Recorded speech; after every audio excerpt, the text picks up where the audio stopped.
everyone, it is Julie. Welcome back to Pages and Pens. Today I am here reacting to one-star reviews of my favorite fantasy novels. Let's jump right into it.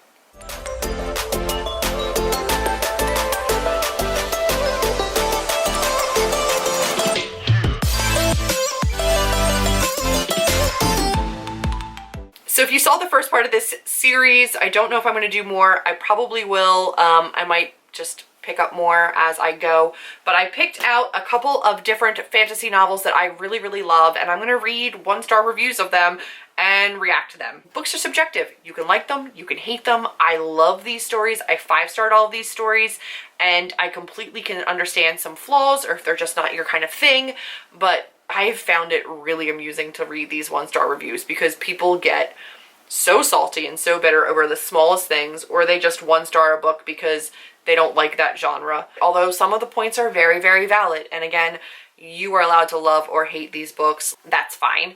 I personally really love them. So I'm going to start off with Every Heart a Doorway by Seanan McGuire.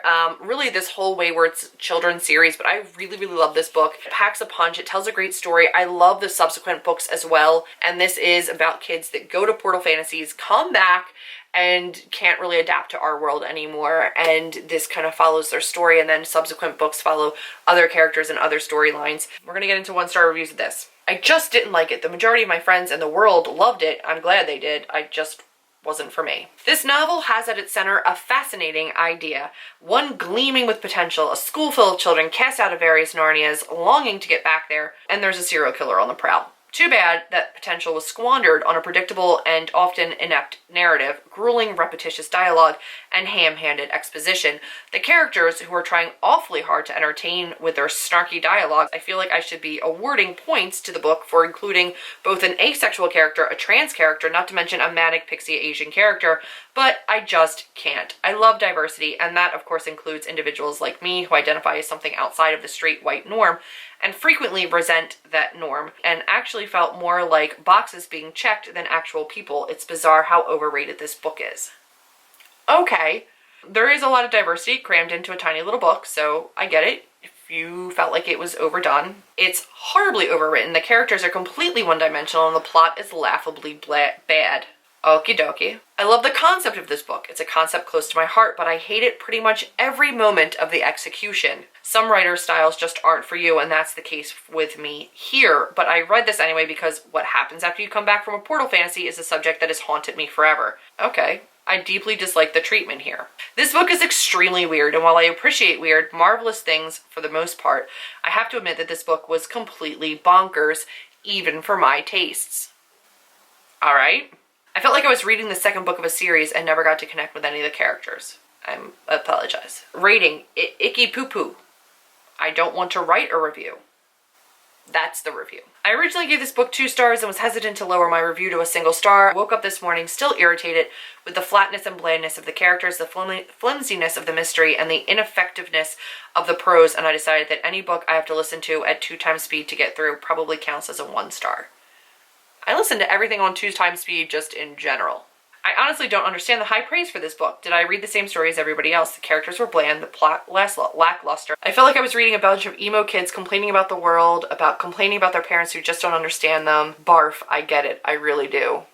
Apparently, some people just don't love that book, which is all right. And then we have The Long Way to a Small Angry Planet by Becky Chambers, which is really a sci-fi book. I'm throwing it into fantasy because I don't have enough sci-fi that I really love to warrant my own like sci-fi video. So we're gonna look at this one. I've never loved a sci-fi book as much as I've loved this one. A cross between Farscape and a Disney fairy tale. The sequel to this was a Hugo nominee, so I figured I'd start with the first one and request it from the library. Well, maybe the sequel was a lot better, but unless I am assured of that circumstance by a large and passionate crowd, I'm unlikely to bother to find out. This is a concept piece. It's a reaction to traditional space opera. It's in a normal sci-fi adventure, a scrappy crew ends up getting pulled into some kind of conflict bigger than themselves. Becky Chambers decided to make a point of telling a different story, one where no universe-shattering events happen, one where colleagues might be annoying but not actually evil, one where secrets turn out to be pretty mundane and have no meaningful effect when revealed, one where people spend most of their time worrying about things that aren't really important and doing boring crap. What did you read? I initially gave it 2 stars, but upon consideration after the fact, I'm downgrading it to 1 because not only did I not enjoy this book, I objected to it on principle. I want my gritty betrayals and world-smashing explosions, damn it. Alright, because every sci-fi book has to be exactly the same. 500 pages of Joss Whedon's teen speak is too much for me. I can't begin to describe how juvenile this book is. From the very first chapter, a total lack of emotional depth is on display via very bad character that everyone hates, who only serves to showcase all the negative personality traits the rest of the book's main characters so carefully do not share. Sadly, the entirety of this book's cast are transparent ciphers for the cast of Firefly, by the way, of Farscape and Doctor Who. There's so much emotion in this book, it's ridiculous. Welcome to Becky Chambers' after-school special in space, where we learn the value of friendship, family, interspecies erotica. Sure. The plot summary seemed interesting, but it was ignored until the last 15 pages. The rest of the book is a crew of a ship and how cartoonish characters open up about their secrets or issues and how everybody answers by saying, "Oh, of course we love you despite your quirks. Be yourself." What a horrible theme. I've gotten a little more than halfway through this novel and I'm stopping there. I just couldn't talk myself into reading any further. It's not badly written, it's just not compelling. Hardly anything has happened. Well, a lot has. Lots of incidents, conversations, exposition, but very little by way of actual plot. No big overriding theme or problem, just people, humans and aliens, on a spaceship dealing with things on the way to do a job. Okay. Honestly, this book needs a long review about why I disliked it so much, but I can't get over the fact of how much I disliked this book. Without being triggering or awful, this book managed to hit every of my least favorite tropes that I have. I mean, this book included a line, "He nodded quietly." Holy mother, what a boring, insipid, shallow book. I read 120 pages and I can't take any more. This book is the equivalent of getting a Kinderton advent calendar for Christmas. It's chocolate, but you don't enjoy eating it.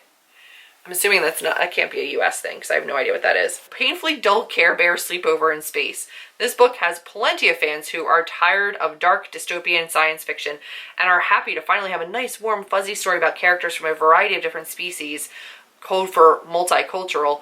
If you manage to not notice the hammer coming down on your head repeatedly, who care about each other, solve problems through discussion and peaceful means, and learn to appreciate each other's differences. This one did not work for me. It's just too cozy, too full of clumsy exposition. I gave up around 20%. This book was so effing pleasant, it set my teeth on edge. I suspect a typical case of first time.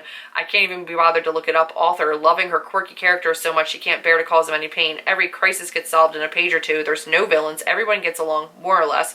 And when it's less, there's another little bit of adversity that brings them closer. Blah. Apparently people do not like nice things in their sci-fi. People are getting real mad about it. Then we're gonna get into Strange the Dreamer. Strange the Dreamer by Laini Taylor is one of my favorite books. Honestly, the writing style in this is so stunning. But as a writer, I appreciate this book so much because it has gorgeous writing. And I understand that the story is very slow. It's very character driven. I understand this is not going to be the kind of story for everybody. I anticipate a lot of people saying that it is just way too slow or it's overly prosy and overly written. Personally, that's why I love it, but I can totally understand why people don't like that. Let's see. I DNF'd at 5%. Sorry, not sorry. I'm just not going to force myself to read something I'm not enjoying. The purple prose and info dump that I tried to wade through turned me completely off. I can't say much more than that since I didn't waste my time trying to struggle through this read. This is one of the most morally repugnant books I've ever read. This novel relies on racism, classism, and ableism and as central features of the plot, and these mindsets are held by the so-called heroes. The story is a traditional white savior tale in which the white master race, slave-owning colonists, are recast as blue-skinned demigods with magical powers. DNF at 20%. I guess this book is just not made for me. Is this a poorly written book? No. So why didn't I like it? I had to sit with my thoughts for a bit to determine the final answer. It starts off promising, however, nothing of consequence ever really happens in this story. Honestly, I'm afraid I wouldn't have finished this if it hadn't been an arc I was expected to review, and really I was so excited about this book, but practically every other sentence the author is throwing in new characters. No one in this book is having a good time, least of all the reader.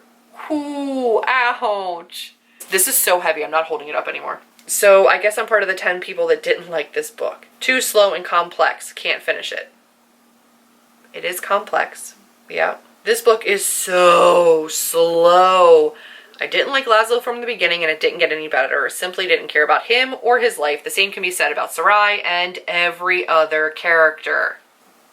All right. Again, it's character driven, so if you don't like the characters. The writing in this is clearly beautiful, but I'm struggling with anything that isn't contemporary right now. And then it just says might come back to it later. Why'd you have to 1-star it? Just come back later. I really wanted to like this book, but I couldn't finish it no matter how many times I tried. The plot was going in too many different directions: mysticism, religion, caste system, mental, physical abuse, mythology, and alchemy. Add in scholars versus scientists versus zealots. I just ended up wondering why I was reading this instead of something else. I continued until page 57. I hated the writing. It was everywhere defiantly an adulterer reading style and understanding to my level of books. What? I was just so confused, and overall just no. P.S. I know adulterer isn't a word. As long as you know, Nicholas. So bored of this, I just couldn't finish it. I gave up on this book. It's too confusing and not holding my interest. It had too many big words. All right.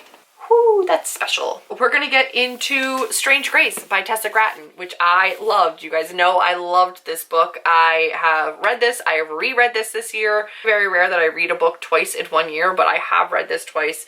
It is a stunning story. If you want to know more about it, check out my Goodreads reviews. I'm really nervous about these last couple books. Wow, this was really not good, like at all. Why is this getting so much hype? And more importantly, why am I still reading books just because of the hype? I wanted to love this so much, but it wasn't anything like what I thought it was going to be, which made it even more disappointing.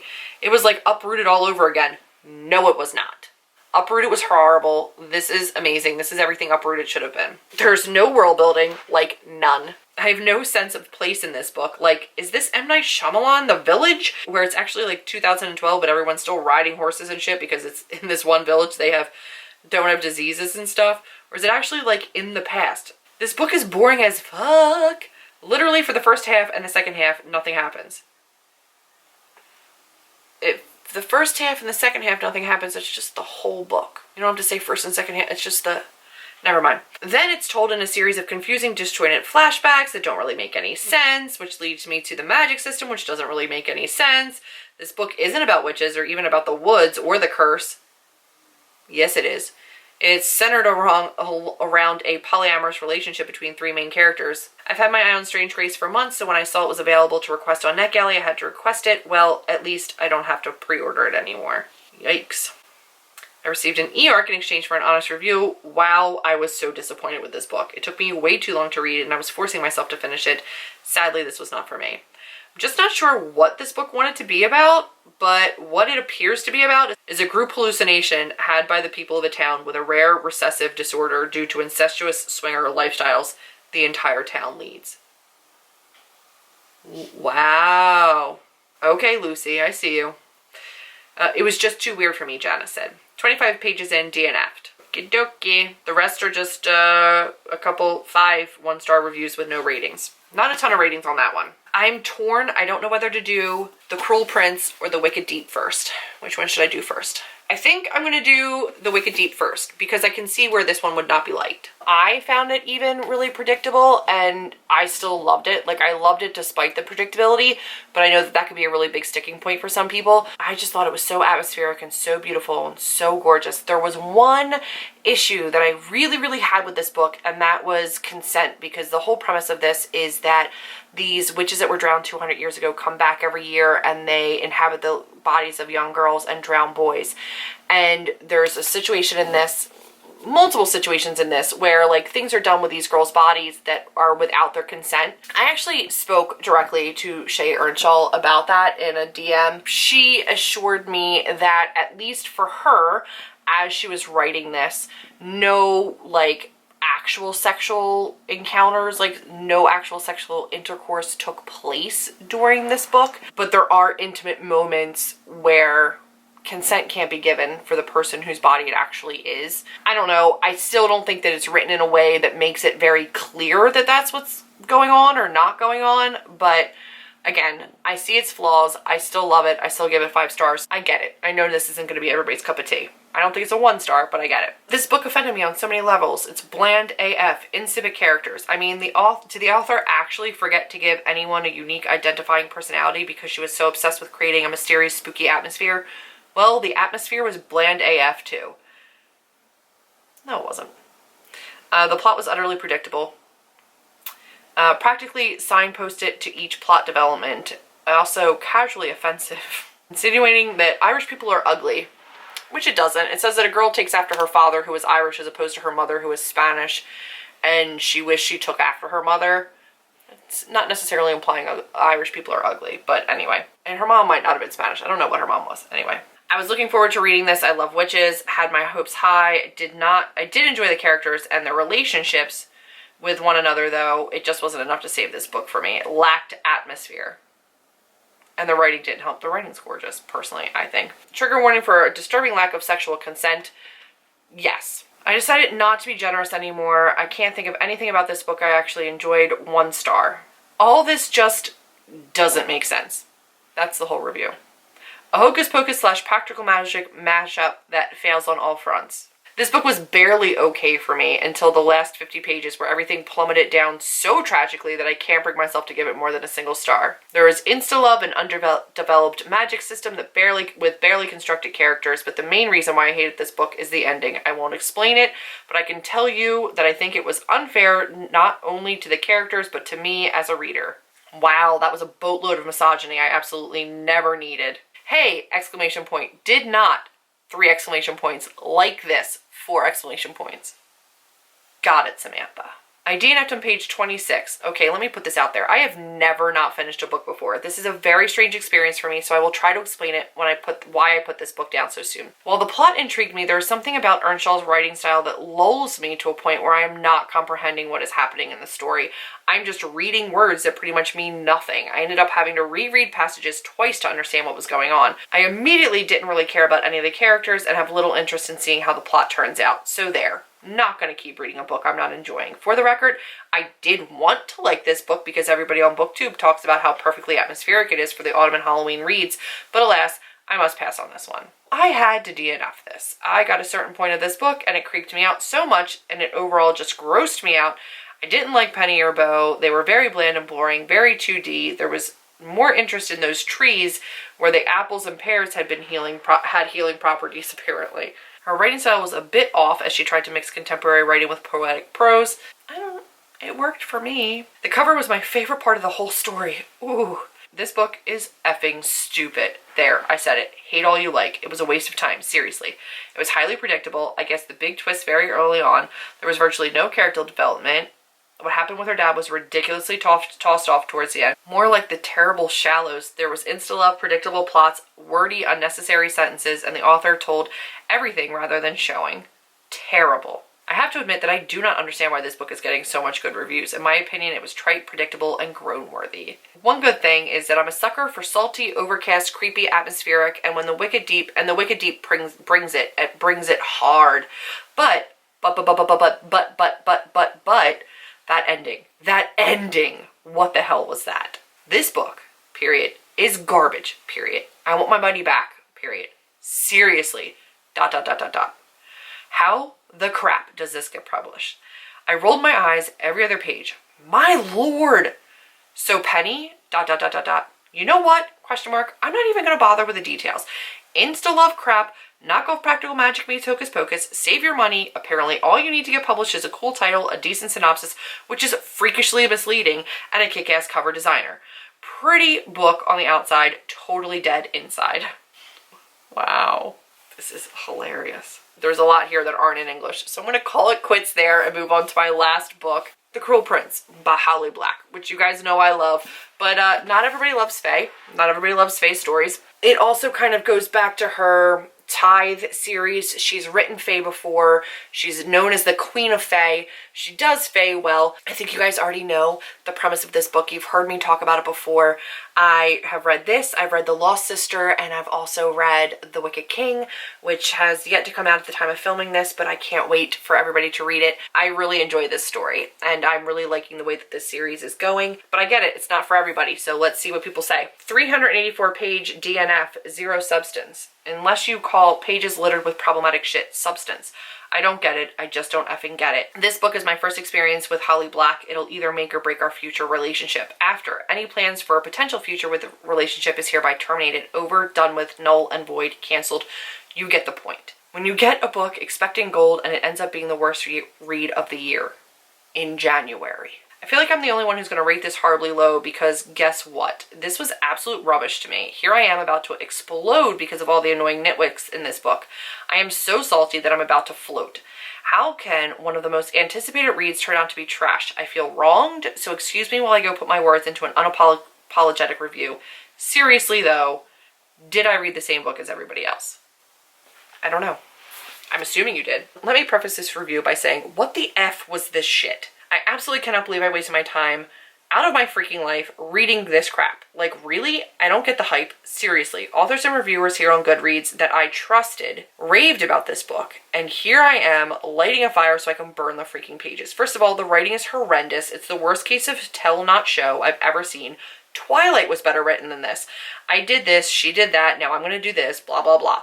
There's no emotion in the writing. I didn't feel any attachment toward the world or fairyland, and I couldn't connect to the protagonist, Jude, because I wanted to bash her teeth in the entire time.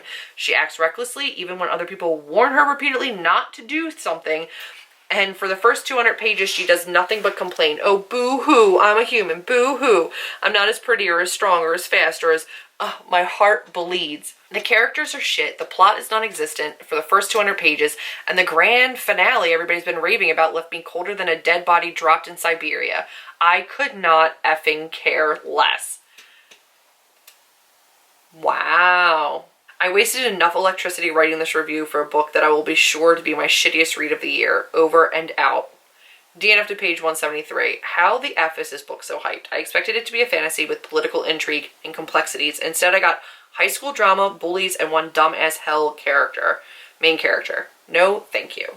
Thanks to this book, my useless ass have something to add to my resume.